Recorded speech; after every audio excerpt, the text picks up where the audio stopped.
السلام عليكم مشاهدينا الكرام. خوتي ان شاء الله في هذا الفيديو غادي نوضح لكم على اساس الشمندر السكري كما كنتو شاهدتوا معايا في بعض الفيديوهات. كنتو شاهدتوا معايا على حساب التزييز ديال الكوتاكوت، كيفاش زازنا الكوتاكوت. بالنسبه للكوتاكوت كيفاش السماطي، لان الخط فيه 45 في العرض ديالو كان فيه 50 وانما دابا فيه 45. بالنسبه للصمطه كيفاش كنسقيو به وكيفاش الشمندر يعني استثمر في الخدمه ديالو. يعني هاد الصمطه اللي هي كتشاهدوا فيها هنا، هذه كتضرب 50 سنتيم ديال المسافه ديال العرض. هذه كتسقي هنا وكتسقي هنا.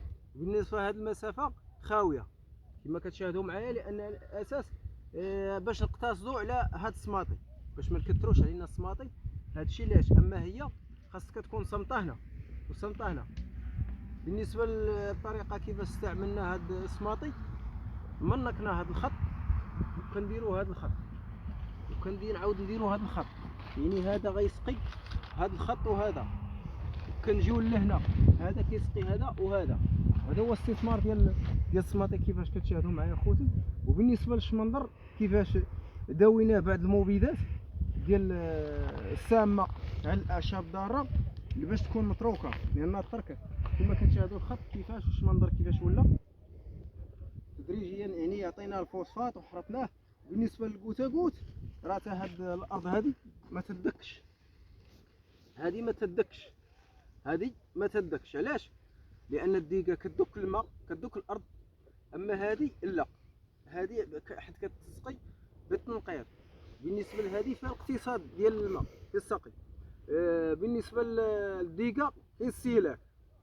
وهذا هو الاستثمار ديال الكوتاكوت. حنا كناخذوا عباره عن السقي ديال الديقه في شمندر السكري، وكناخذوا عباره على السقي ديال الكوتاكوت كما كتشاهدوا معايا. وغتتبعوا معايا ان شاء الله فيديوهات تدريجيا على الكوتاكوت وعلى الديقه. غنشوفوا الانتاج ديال الكوتاكوت وغنعاود نشوفوا الانتاج ديال الديقه. كما كتشاهدوا معايا الشمندر هو كتشاهدوه بدون اعشاب ضاره كما كتشاهدوا خوتي.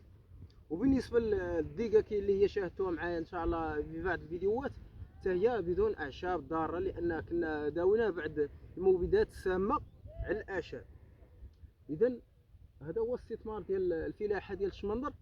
ان الا كان فيه الربيع ونايض فيه الخماج ونايض فيه هذا الشمندر، راه اي حبه ديال الفوسفات كتلوحها كياكلها الربيع والاعشاب ضاره المهم مخلطه. بالنسبه ملي كيكون الشمندر منقي بحالك راه تيكون مزيان. اي حبه ديال الفوسفات تلاحت فيه يعني كيستافدها الشمندر، كيستافدها الشمندر.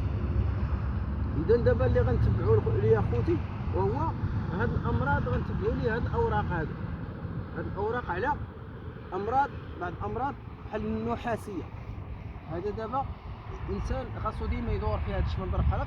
ملي تيبان ليه الكولور مزيان راه يعرفو مزيان، يبان ليه صفر كتعرفو راه خاصو المواد، خاصو الملح. ملي تيبان لك بحال هكا راه ما خاصو والو. ملي تيبان لك مسرح الاوراق ديالو عرفو راه عاد شاه. بالنسبه لك ملي تبان لك الاوراق منقطه او فيها استصداء كتكون فيها بعض الامراض كتسمى النحاسيه. كاين الدواء ديالها تاعي كما غتشاهدوا معايا في بعض الشمندر غادي نوريه لكم، على اساس ملي غيبان لي الامراض غنوريكم الدواء اللي غنداوي به هذيك النحاسيه.